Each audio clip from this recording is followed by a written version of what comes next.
Hello అండి. మొన్న నేను ఒక వీడియో చేశాను కదా తిరుపతి వెళ్ళామని. సో తిరుపతి వెళ్ళినప్పుడు తీసిన వీడియో అండి ఇది. ఇప్పుడైతే అప్లోడ్ చేస్తున్నాను. సో మీకు కనుక ఫస్ట్ టైం మన ఛానల్ చూసుకున్నట్లయితే ప్లీజ్ సబ్స్క్రైబ్ చేసుకొని సపోర్ట్ చేయండి. ఇక్కడైతే నేను ఇంకా తిరుపతి వెళ్ళొచ్చి స్వామివారి దర్శనం అయితే బాగా జరిగిందంట. అసలు ముందైతే స్వామివారి దర్శనానికి చాలా తిప్పలైతే పడ్డాము. తర్వాత స్వామివారి నిజంగా మమ్మల్ని చూసి మా తిప్పలను చూసి మమ్మల్ని ఏమైనా కరుణించాడేమో తెలియదు, కానీ స్వామివారి అయితే మాకు బాగా దర్శనం ఇచ్చారండి. ఆ ఏడుకొండల వారి ఎప్పుడు మనకెప్పుడు ఆశీర్వాదం ఉండాలని నేను మనస్ఫూర్తిగా కోరుకున్నానండి. అలాగే మీ అందరూ కూడా బాగుండాలని చెప్పేసి నేను ఎప్పుడు దేవుణ్ణి అనుకుంటూ ఉంటాను. నాతో పాటు నా కుటుంబ సభ్యులు లాంటి వాళ్ళు కదండి మీరందరూ. ఇక్కడైతే ఇంకా తిరుపతిలో మొత్తం వీడియో అయితే మొత్తం తీశానండి, కానీ ఎక్కువ షార్ట్ వీడియోనే తీశాను. షార్ట్ వీడియోలో అప్లోడ్ చేద్దామని చెప్పేసి ఇంకా రిటర్న్ అయితే ఇంటికి వచ్చే ముందు ఇంకా తిరుపతి నుంచి ఇలా వైట్ పెయింట్ అయితే వేశారండి. ఆ పెయింట్ మీద నడిచేటప్పుడు అయితే కాళ్ళు ఏం కాలట్లేదు, కానీ ఇంకా పక్కన రోడ్డు మీద నడిచేటప్పుడు అయితే కాళ్ళు అయితే మస్తు కాలియండి. సో అందుకే నేను ఈ షార్ట్ వీడియో కూడా మీతో వేద్దామని చెప్పి తీశానమాట. నేను మన ఛానల్లో షార్ట్ వీడియోలు కూడా అప్లోడ్ చేస్తాను, సో అవి కూడా చూడండి. ఇక్కడైతే ఇంకా మేము అన్నదానానికి అయితే వచ్చామన్నమాట. అన్నదానానికి వచ్చి ఇక్కడ రోడ్డు దగ్గర అయితే దిగాము. రోడ్డు దగ్గర దిగి అన్నదానానికి అయితే వెళ్దాం. మ్యాక్సిమం అయితే మనకి తిరుపతిలో ఫ్రీ బస్సులే ఉంటాయండి. మనం ఎక్కడ రూపాయి ఖర్చు పెట్టి అటు ఇటు ఫ్రీ బస్సులు లేవని చెప్పేసి మీరు అటు ఇటు తిరగక్కర్లేదు. మనకి మ్యాక్సిమం ఫ్రీ బస్సులే ఉంటాయి. అక్కడ మీరు ఫ్రీ బస్సుల్లోనే తిరగొచ్చు అనమాట.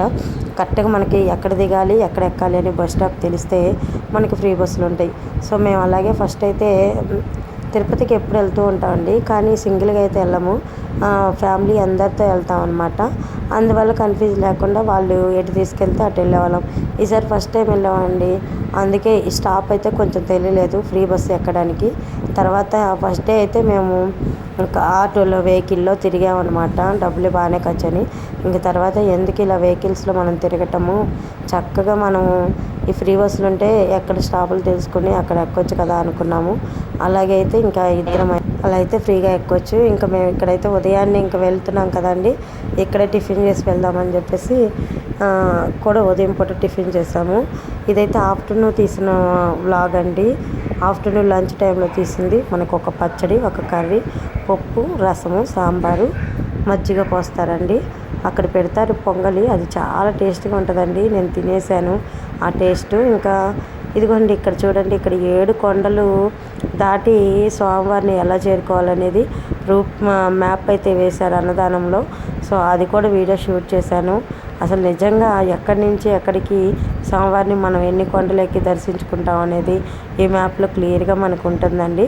ఇంకా తర్వాత అయితే మేము అన్నదానం చేసేసి బయటకు అయితే వచ్చేసి ఇంకా మేమైతే ఇదిగోండి ఇక్కడ చూశారు కదండి, బస్సు అయితే ఎక్కాము. ఇది ఫ్రీ బస్సు కాదండి, ఇది ఖచ్చితంగా ఇంకా కిందకి వెళ్ళేటప్పుడు ఖచ్చితంగా టికెట్ తీసుకోవాలన్నమాట. కింద దాకా అయితే మనకి ఫ్రీ బస్సులు రావు.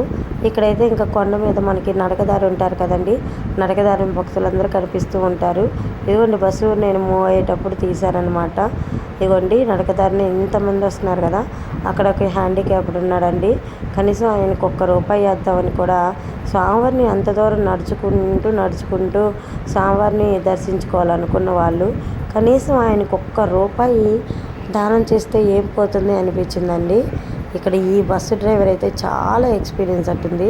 ఎంత బాగా తీసుకెళ్లారంటే తిరుపతి నుంచి మనం కొండ దిగేటప్పుడు ఎంత కేర్ఫుల్గా డ్రైవర్ ఉంటే అంత కేర్ఫుల్గా మనం బయటపడ్డట్టనే చెప్పొచ్చు.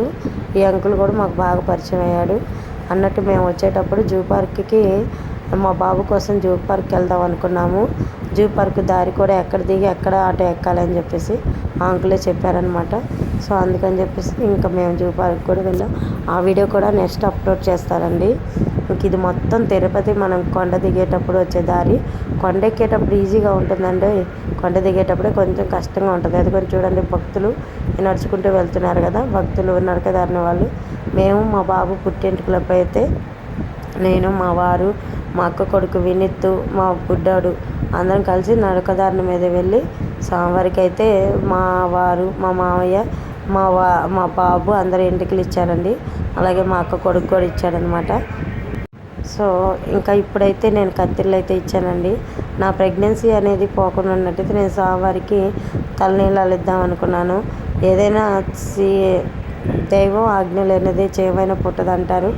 ఆ సామెత అయితే నాకు గుర్తు రాలేదు. దేవుడు లేనిది ఏదైతే మనం ముందుకెళ్ళలేదండి. ఇక్కడి నుంచి చూస్తే బస్సులో నుంచి నాకు వ్యూ భలే కనిపించిందండి. తిరుపతి మొత్తం భలే కనిపించింది అనమాట. ఇంకా అటుపక్క ఇటుపక్క కెమెరా మారుస్తూ ఫోటోలు వీడియోలు అయితే తీశారనమాట. ఇటు పక్కేమో తిరుపతి సిటీ మొత్తం కనిపిస్తుంది.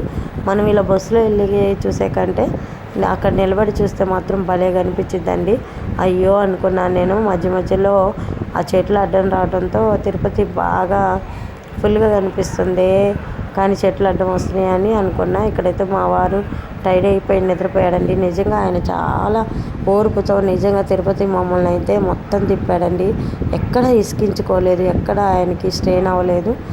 తిరుపతి మొత్తం ఆయన తిరిగాడు, కానీ ఆయన మాత్రం ఓర్పుగా ఉన్నాడు. నాకైతే కాళ్ళు నొప్పులు వచ్చింది. మా బుజ్జపైకి కూడా రాలేదు, కానీ నేనైతే మస్తు టైర్డ్ అయిపోయాను. ఎందుకు టైర్డ్ అయ్యానంటే షిక్ అయ్యాను కదండి మెడిసిన్ వారి, అందువల్ల టైర్డ్ అయిపోయాను. నెక్స్ట్ వ్లాగ్ అయితే తిరుపతిలో జూ పార్క్ వస్తుందండి. ఆ వ్లాగ్ కూడా బాగుంటుంది. సో ఆ వ్లాగ్ కూడా ఇప్పుడు తిరుపతి జర్నీ వ్లాగ్లు ఎవరైతే చూసారో ఆ వ్లాగ్ కూడా చూస్తారని మనస్ఫూర్తిగా కోరుకున్నాను. ఓకే ఫ్రెండ్స్, ఈ వీడియో మీకు నచ్చిందా? నచ్చితే ఇంకెందుకండి, తప్పకుండా లైక్ చేసి సబ్స్క్రైబ్ చేసుకోండి. మరొక మంచి వీడియోతో మళ్ళీ మీ ముందుకు వస్తాను.